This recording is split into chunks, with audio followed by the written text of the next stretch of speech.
তোমাকে চেয়েছিলাম বাস্তবে, থেকে গেলে আফসোস হয়ে। দিন শেষে দেহ পাগল মানুষগুলাই ভালোবাসায় জিতে যায়, হেরে যাই মায়ায় জড়িয়ে যাওয়া মানুষগুলা।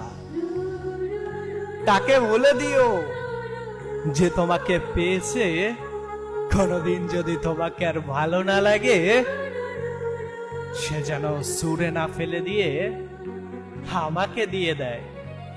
ভালোবাসা হয়তো এমনই হয়, কিছু ভালোবাসা পূর্ণতা পায়, আর কিছু সারা জীবন আফসোস হয়ে বুকের কোণে ছোট্ট একটা বাসা বেঁধে রয়। কাউকে ভুলতে হলে নাকি তার প্রতি এক আকাশ পরিমাণ ঘৃণার জন্ম নিতে হয়। আমার তো এই জিনিসটা ভাবলেই বুকের ভিতর ভূমিকম্প শুরু হয়ে যায়।